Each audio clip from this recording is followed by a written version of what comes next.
Hello everyone, आज हम बात करेंगे धर्मा के कर्मा की। हम सब जानते हैं धर्मा प्रोडक्शंस को ओन करते हैं करण जौहर। और करण जौहर आजकल अपने 50% off shares of Dharma production को सेल कर रहे हैं, क्योंकि it's speculated that Dharma Productions is facing crisis और financial loss. We all know that after the death of Sushant Singh Rajput, Dharma Productions ने एक भी हिट नहीं दी है। हिट ना देने के कारण धर्मा प्रोडक्शंस पे काफ़ी लॉसेस हैं, and it is also associated with the concept of nepotism. According to speculation, many star kids are responsible for the downfall of Mr. Karan Johar. हम सब जानते हैं कि Karan Johar basically star kids यानी कि वो बच्चे जो स्टार परिवार को बिलोंग करते हैं, जो बॉलीवुड की क्लोज नेट फैमिलीज है, उन फैमिलीज से आते हैं, उनको अपॉर्चुनिटी देते हैं। But the problem is that people audience don't want to see a star kid if he और she doesn't know his work. मतलब यानी कि ये कि ऑडियंस जो है वो स्टार किड को तभी पसंद करती है जब स्टार किड की एक्टिंग होती है। स्टार किड को कभी अप्रिशिएट नहीं किया जाता अगर वो अपनी एक्टिंग पे काम नहीं करता है। And we all know that star kids are these days focused on botox और some cosmetic surgery rather than their art, that is acting. और यहीं से प्रॉब्लम स्टार्ट होती है। स्टार किड्स को एक्टिंग नहीं आती, इसी कारण धर्मा प्रोडक्शन एक भी हिट नहीं दे पा रहा है। और उसका डायरेक्ट लिंकेज एसएसआर की डेथ से भी एसोसिएटेड है। हम सभी जब से एसएसआर की डेथ हुई है तब से ही बॉलीवुड में कोई कर्स है या कोई श्राप है कि बॉलीवुड एक हिट नहीं दे पा रहा है। बहुत ही रेयर ओकेजन है कि बॉलीवुड हिट दे दे, जैसे कि भूल भुलैया जो कार्तिक आर्यन की थी, जिस बहुत बड़ी हिट कंसिडर किया जा सकता है। और secondly Pathan.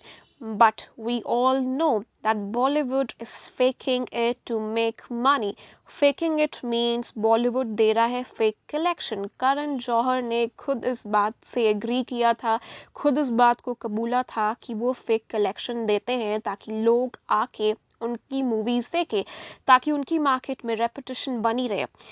But we all know that faking it doesn't mean that you are actually making it. अगर करण जौहर ये पब्लिसिटी करवाते हैं कि उनकी movies supposedly for example 1000 crore कमाती है, but in actuality it's not even earning 100 crore, then definitely there is something which is not going well and there is some trouble, which is the financial loss. Karan Johar ने खुद ही admit किया था कि वो star kids और किसी भी एक्टर को काफ़ी ज़्यादा मनी देते हैं, जो कि उनके रिटर्न से काफ़ी ज़्यादा होता है।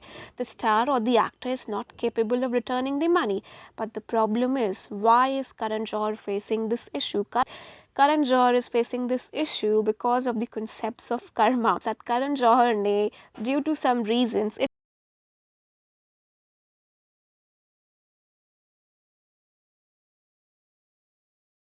बाकी एक्टर्स या एक्ट्रेसेस की मूवीज डिस्ट्रॉय की, लाइफ डिस्ट्रॉय करने की कोशिश की, ताकि आलिया भट्ट को कुछ फ़ायदा मिल पाए या लोग सिर्फ आलिया भट्ट की मूवीज देखें। Now when we do that, when we try to take the opportunities of other और try to kill their talent और opportunities, then karma is going to hit back and that is what is happening. Now for reference let me tell you कि Dharma productions जो करण जौहर का है, वो सबसे बड़ा production house है बॉलीवुड का, और उसी के अंदर ज़्यादातर बिग बजटेड मूवीज़ प्रोड्यूस की जाती हैं। ऐसी मूवीज़ जिनसे कभी ना कभी ऑडियंस को कोई ना कोई आशा होती थी यानी कि पास्ट में जब करण जौहर कल हो ना हो, कभी खुशी कभी गम, माय नेम इज़ खान जैसी मूवीज़ बनाया करते थे, जो बिल्कुल ट्रू टू कॉन्टेक्स्ट थी, way ahead of its time.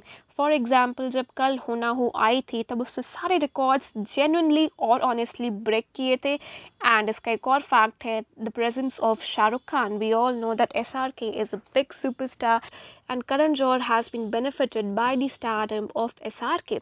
SRK ने कल हो ना हो, कभी खुशी कभी गम, कुछ कुछ होता है, माय नेम इज़ खान जैसी हिट मूवीज़ दी हैं, जिससे धर्मा ने काफ़ी मोटा पैसा कमाया है। पर अगर हम कुछ ऐसी मूवीज़ पे आए जिसे हम कहते हैं out of context, out of reality, like student of the year, which is considered like student of the year, which is not considered good at all by many of, like student of the year, to name one which is not considered appropriate by many of the audiences. Dharma productions पे काफ़ी सारे इल्ज़ाम लगते गए हैं। उन पे इल्ज़ाम लगाया था कंगना रनौत ने, उन पे इल्ज़ाम लगाया था काफ़ी सारे एक्टर्स ने, एक्ट्रेसेस ने, डायरेक्टर्स ने। The problem is Dharma production जो कि बहुत बड़ा प्रोडक्शन हाउस है, वो कभी भी कंगना रनौत के लगाए हुए इल्ज़ाम को झूठा साबित नहीं कर पाया, जिसके कारण धर्मा प्रोडक्शंस को काफ़ी बैकलैश मिला, करण जौहर की रेपुटेशन को काफ़ी नुकसान हुआ and of course he is facing a lot of issues. Now the concept of karma says as you sow shall you reap. जैसा बोओगे वैसा पाओगे, और अगर करण जौहर ने किसी का भी करियर ख़राब किया है तो उस पर वापस लौट के आएगा ही आएगा. Now stay tuned, I will definitely make a part 2 which will discuss more of it. Thank you.